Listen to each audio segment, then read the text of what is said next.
What's inside this very nondescript carton box is the D19 case, the very case that I will be using for my SFF or small form factor rig. Hey guys, welcome to my channel.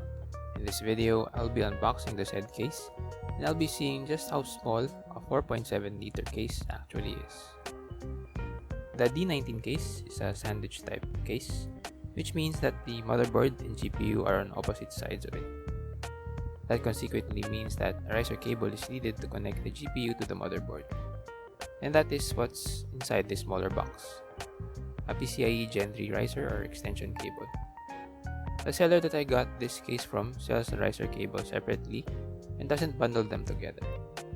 I think that is how most sellers of this case does it, which is something I don't really mind, but should be considered if in case you decide to get yourself this case.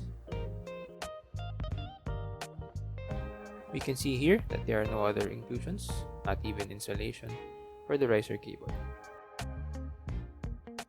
It is packaged in this resealable anti-static bag, which protects it obviously only against ESD and not against any physical trauma. So here's to hoping that it still functions properly.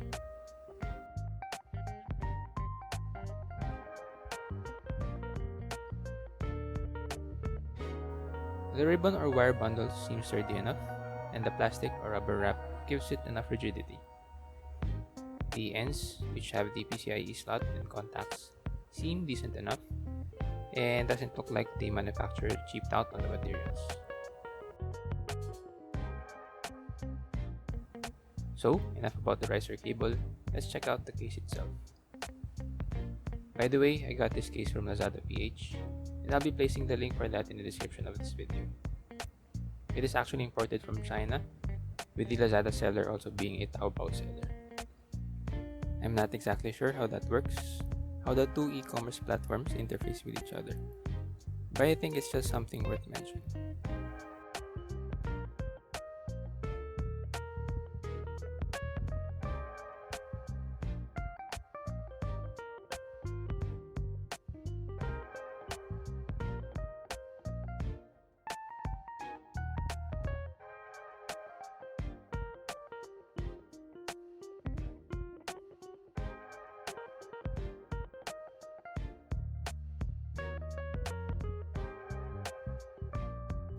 We can see here that the case is held in place by styrofoam on all four corners.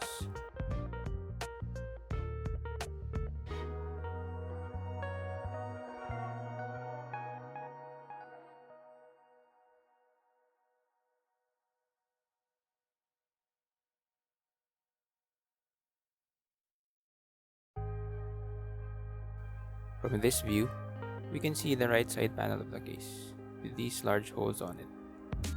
Here at the rear side, we can see the holes for the motherboard rear I/O, the 2-slot GPU, and the Flex ATX PSU. For the left side panel, it seems to be the same exact look as the right one. At the front, we have the power button, a single USB 3.0 Type A port, and a 3.5mm port, which I'm not sure if it's 4-pole capable.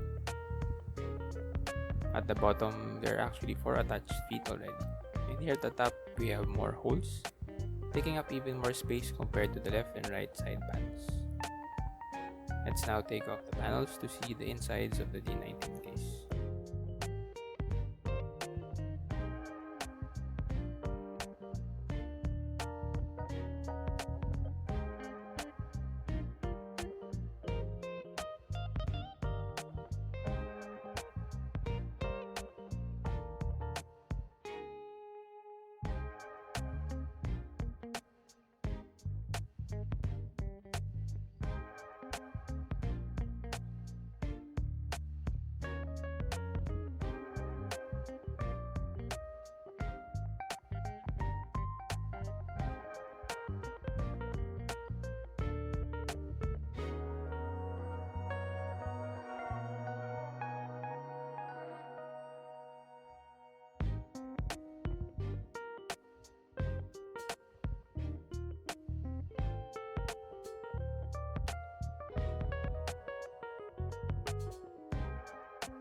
So there are these two small plastic bags included, the contents of which we will check out a bit later.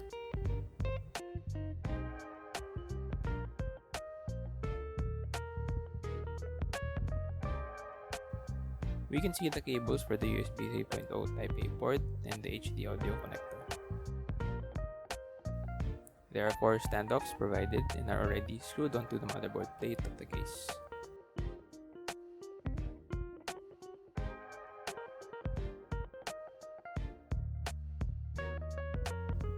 Going back to the plastic bags,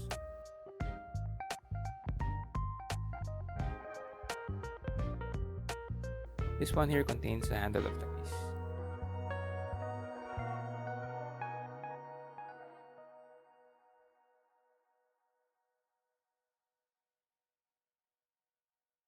Which attaches to the top panel via these two holes.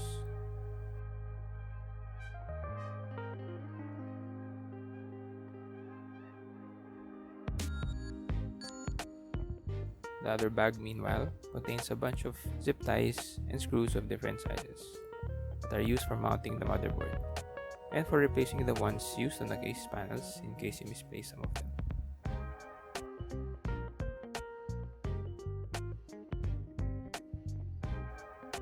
Right, so that's it for this unboxing video of the D19 case. By the way, D19 is the model name or code of this product. But to be honest, I don't really know from which brand it is. It doesn't really have any official website for it when I try to look for it online. The closest I can find is this case's entry in casend.com, where it stated that this is the Suzhou D19. The picture of the item looks slightly different, with the panel hose being different in shape. But based on the dimensions and other descriptions, it seems to be pertaining to the same product. But again, not a very important detail, just something I wanted to mention. Don't forget to check out the link in the description in case you are from the Philippines and you want to score this case from Lazada PH. Thank you so much for watching, and as always, catch you in the next one.